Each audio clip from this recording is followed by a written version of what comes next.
There aren't as many coyotes in Texas now as there were when Pecos Bill was born. But the ones that there are still do plenty of howling at night, sitting out under the sagebrush like thin gray shadows and pointing their noses at the moon. Some of the cowboys around the Pecos River country claim that the oldest coyotes remember the time when Bill lived with them and are howling because they are lonesome for him. It's not that often that coyotes have a boy grow up with them like one of their own family. Bill was pretty unusual from the start.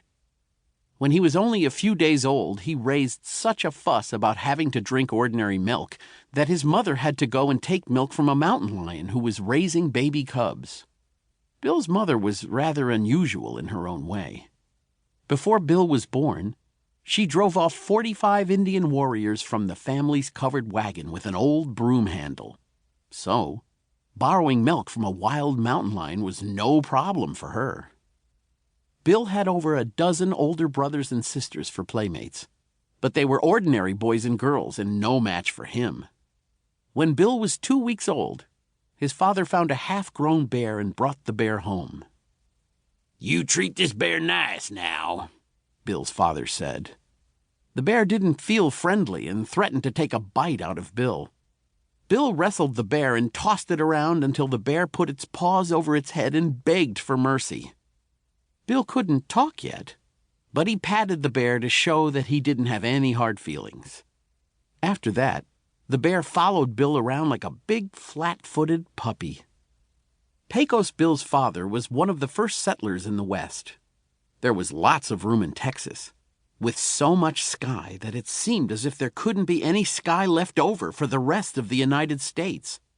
There weren't many people, and it was lonesome country, especially on nights when the wind came galloping over the land, rattling the bear grass and the yucca plants, and carrying the tangy smell of greasewood. However, Bill didn't feel lonely often, with all the raccoons, badgers, and jackrabbits he had for friends. Once he made the mistake of trying to pet a skunk. The skunk sprayed Bill with its strong scent. Bill's mother had to hang Bill on the clothesline for a week to let the smell blow off him. Bill was a little over 1 year old when another family of pioneers moved into the country.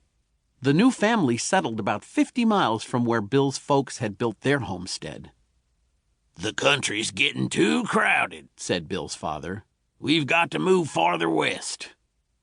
So the family scrambled back into their big wagon and set out, the oxen puffing and snorting as they pulled the wagon toward the Pecos River.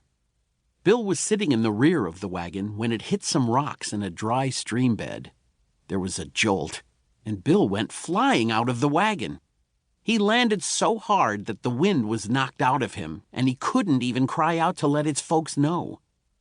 It might not have made any difference if he had, because all his brothers and sisters were making such a racket, and the wagon wheels were creaking so loudly that no one could have heard him. In fact, with so many other children in the family besides Bill, it was 4 weeks before Bill's folks even missed him. Then, of course, it was too late to find him. Young Bill sat there in the dry stream bed a while, wondering what to do.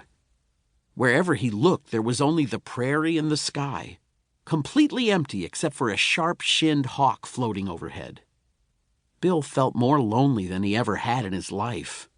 Then, suddenly, he saw a pack of coyotes off in the distance, eating the remains of a dead deer. The coyotes looked at Bill, and Bill looked at them. These coyotes had never seen a human baby before, and they didn't know quite what to think.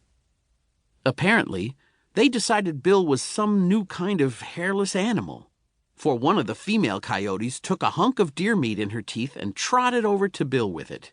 She put it in front of him and stood back, waiting for him to eat it. Bill had not eaten much raw meat before, but he knew that the female coyote meant well, and he didn't want to hurt her feelings.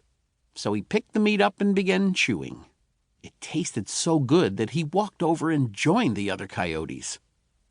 From that time on, Bill lived with the coyotes, going wherever they went, joining in their hunts, and even learning their language. Those years he lived with the coyotes were happy ones. He ran with them through the moonlit nights, curled up with them in their shady dens, and howled with them when they sang to the stars.